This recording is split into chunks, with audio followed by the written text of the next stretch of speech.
When you plug a destination into your phone, you just expect the GPS to tell you exactly how to get there. Like, turn left, go straight for 2 miles, you have arrived. Right. It's super precise. Exactly. It's a precise, comforting process. You're either on the optimal route or, you've made a wrong turn and that little voice recalculates for you. There's no real ambiguity. Yeah. You always know where you stand. But then you look at actual modern life, we supposedly have all the information in the world right in our pockets, yet so many of us are just wandering around in the dark. Oh, absolutely. Like, you try to find a career that genuinely means something to you, or build a relationship that doesn't completely unravel after a few years, and suddenly that internal GPS is just spinning in circles. It really is the ultimate paradox of the modern age. I mean, Yeah. we are a hyper-connected, hyper-informed society, and yet on an individual level, we are suffering from this profound lack of direction. We've mapped the entire globe, but we haven't mapped our own underlying purpose. Welcome to another deep dive. That tension is exactly what we are unpacking today. And whether you are trying to find your own life's purpose right now, or just trying to understand why modern dating and business feel so broken, we've got some massive aha moments for you. Yeah, this source material is incredibly thought-provoking. It really is. We are looking at a fascinating, highly philosophical lecture transcript that was delivered in Hwasong in April of 2026.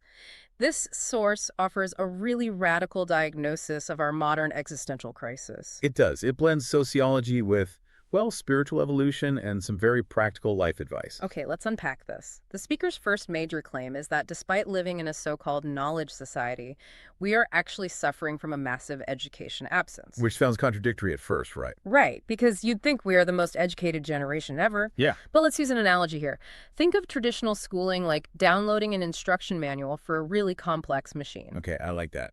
The university gives you the information, you get the manual, you memorize the parts. But handing someone a manual doesn't actually teach them the knowledge of how to build it or operate it out there in the real world. That distinction is so crucial. The speaker argues that what we currently call education, it's really just information transfer.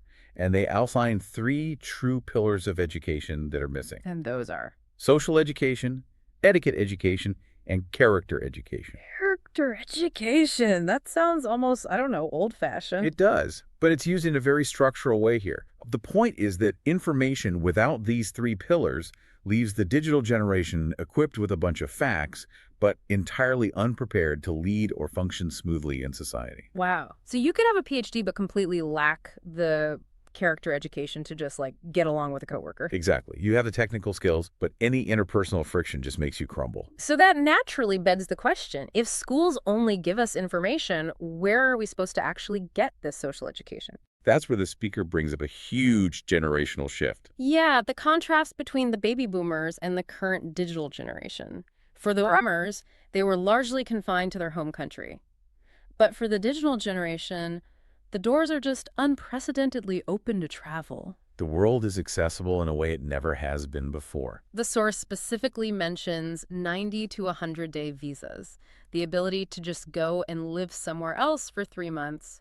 But wait, isn't spending 3 months abroad just like an extended vacation? Well, what's fascinating here is how the speaker completely redefines that. They argue this isn't tourism at all. It is vital field practice. Field practice. Yes. Going abroad is how the youth figure out who they are on a global stage. You can't become a global leader without actually understanding the world. So it's not about backpacking and hitting up cheap hostels. No, not at all. It's about taking yourself out of your comfortable bubble. This international exposure is the very mechanism for acquiring that missing social education. You have to observe how other people live, how they solve problems, and how they interact. That makes a lot of sense. You step into a new culture, you experience that friction, and you learn how to navigate it. But here's where it gets really interesting. Oh yeah, it takes quite a turn. Once you understand the world, the text says you must define your place in it.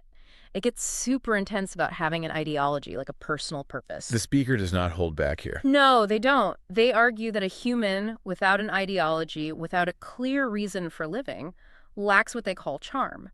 And they aren't even treated as fully human. It goes back to evolution. We evolved from animals to humans. Right. And an animal's basic instinct is just to survive. Eat, sleep, hope for good luck. So if you, as a human, are just living to pay rent and hoping for a lucky break without a higher purpose. You're literally devolving. You are moving backward into an animalistic state. Exactly. It's a very harsh diagnosis. It is, and the universe's treatment of you isn't just metaphorical. The text breaks down human lifespans based on this. It gives this wild equation. The lifespan formula, this part is fascinating. Yeah. It says we are given conditions of 40, 60, or 100 years on Earth. And if you lack purpose, or if you just stop doing valuable work, your body breaks down, and you might go around 80. Because you aren't being useful. Right. But if you live smoothly, you do your work, you live 100 years without illness. And then, wait, there's a top tier. If you have highly crucial work left to do, you live up to 120 years. Wait, really? 120 years. That's what the text says. 120 years if the universe needs you to finish your work. To ground this, we have to look at how the speaker views the metaphysical side of things. They explain that the physical body, the flesh, is merely a tool. Like a piece of equipment. Exactly. It's equipment given to our soul, which the text refers to as shingi, hund. Shingi-ha, the spiritual essence. Yes. So the soul uses the body to operate on Earth. If the tool has no purpose, if you have no ideology, the universe literally stops sustaining it. Wow. So your physical health is tied directly to your spiritual utility. But if the body is just this hardware, just a tool for the soul, what is its actual primary function? It's surprisingly simple, but profound. The speaker says it's speech and conversation. Think of it like a smartphone. The body is the hardware, the glass, and the metal. But the software, the true purpose of human existence, is our ability to communicate understanding. Not just making animal noise. Exactly. Not just barking at each other, but actually exchanging high-quality thoughts. If we connect this to the bigger picture, it ties into the lecture's origin story of the universe. Oh, this part blew my mind. It is deep. The text claims the universe was created, and we were given these physical bodies, specifically to burn off our karma or our sins. So we are essentially working off a cosmic debt. Exactly, and we do this by seeking out and performing high-quality work. If we didn't have any karma, the text suggests we would have just remained as pure spirits. And the physical universe wouldn't even exist. Right. The physical world provides the friction we need to evolve. And the main way we process that friction is through talking, like truly communicating with each other. Yes, through high-quality speech. So, okay, all this talk of cosmic karma, souls, 120-year lifespans, it sounds highly theoretical, but the speaker violently snaps it back to everyday reality. They really do. They bring it right into the boardroom and the living room. Yeah, our jobs and our marriages. Let's look at the business angle first. CEOs have money, they have people swarming all around them, but they always complain that there are no useful people. You hear that all the time. I can't find good talent. Right, and the text asks why. And the answer is that potential employees lack the quality or the mass, going back to that character education, that draws people in. Because without that mass, an employee is just operating in survival mode. They might have the technical skills, the downloaded manual, Right. but they don't have the charm or the gravity to actually solve complex human problems. Which leaves the CEO feeling totally isolated. But if the business world is struggling, the marriage crisis is even wilder. The text drops this startling statistic. The 97%, right. Yes, 97% of households on Earth are wandering or lost, and the remaining 3% are just barely surviving without major trouble. That is incredibly bleak. So what does this all mean? Why are marriages failing so spectacularly, according to this source? Well, the speaker uses a very specific joke here. Oh, the Louis Vuitton thing. That is so funny. They talk about spouses desperately chasing luxury items, and they play on the word Louis Vuitton and the Korean word for poop, which is tong. Right, so chasing the designer bags is basically like chasing Tom. It's a symptom of a much deeper void. Yeah, they are trying to fill this spiritual emptiness with expensive hardware. Exactly. The bags aren't the actual problem. The problem is a massive failure of duty. A husband must do a husband's duty, and a wife must do a wife's duty. But because they lack true education, they don't even know what those roles are. Precisely. Their lives get tangled, they feel empty, and they start desperately searching for new partners or new things to buy. It causes this massive societal wandering. Just constantly looking for the next external fix. And furthermore, the conditions of wealth actually make it harder to learn this lesson. Wait, really? You'd think having money would make it easier to fix your life. You can go to therapy, take retreats. You would think so. Yeah. But the text argues that people with less money are actually forced by their circumstances to actively seek out teachers and improve themselves.